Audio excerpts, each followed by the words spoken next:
He's the only member of our, well, now we have one other member of the board who actually knows the bylaws. In fact, I do believe you wrote the bylaws. I revised them. Or revised the bylaws. He is also just generally a drug policy badass. He has worked a number of different jobs, and what is your current actual position at the... My paycheck comes from the Criminal Justice Policy Foundation. And he's really so awesome. I guess I can do more of a more detailed introduction. Yeah. Now you've got everyone's attention. So this is Eric Sterling, everyone. Misha, thank you very much, and I want to commend the Brown chapter for taking on the responsibilities of organizing this NADA conference at the end of 2009. It's an epical year. It's a year that will go down in history, and perhaps one of the climactic events of that year will be this conference. Before I begin sort of my remarks, I would like sort of each chapter that's at least here to introduce themselves and tell me sort of how many people are here from the chapter, just so that we begin in a spirit of collegiality. I'm Amanda. I'm from UConn. We have 2 carloads, 10 people. Terrific. Thank you, UConn. And who else is here? I'm Misha. I'm with Brown SSDP.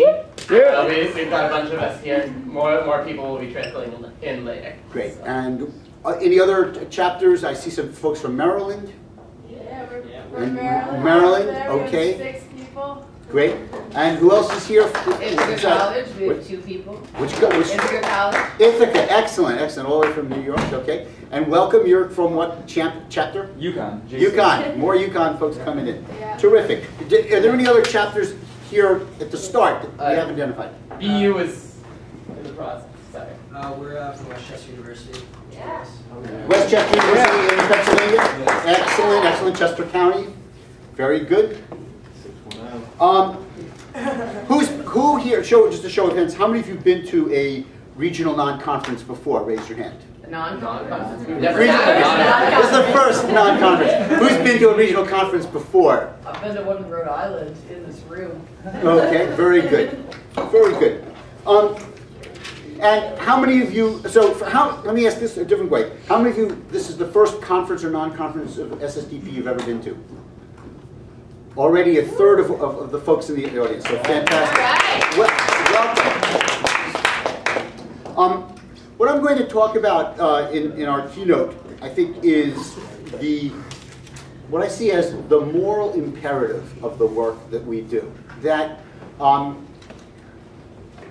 sure that on your campuses, SSDP is probably famous, if not infamous, for the parties you have, for the good times you have.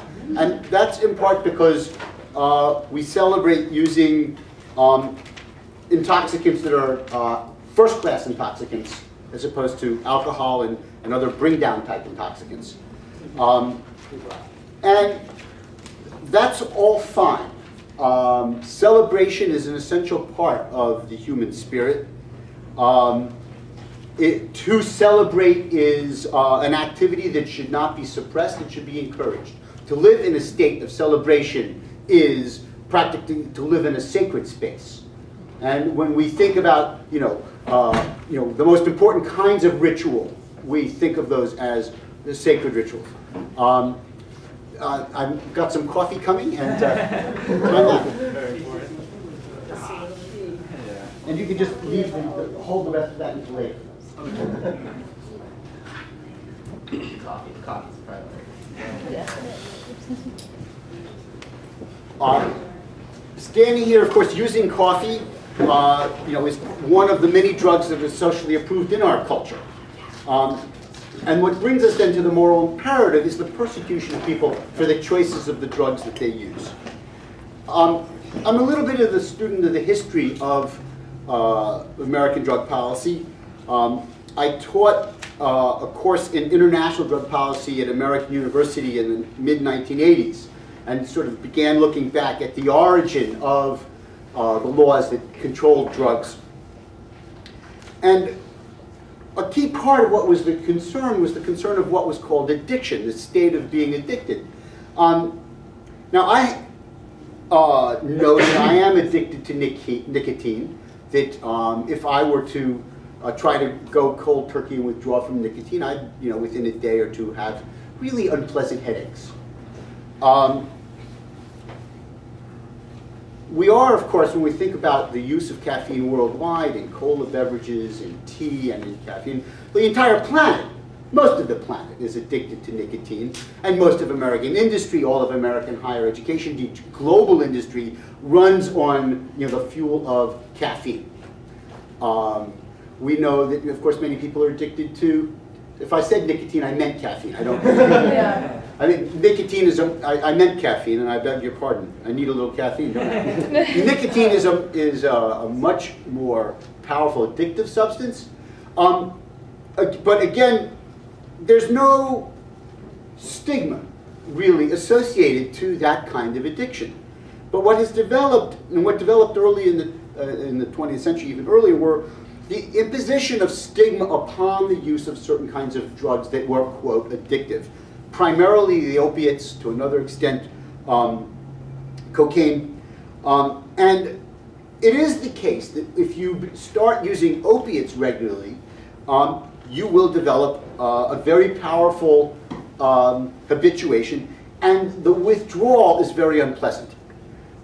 And that often the withdrawal leads to sort of a sense of desperation. Now, people may get intoxicated, aside from sort of the value of celebration. There's a kind of intoxication which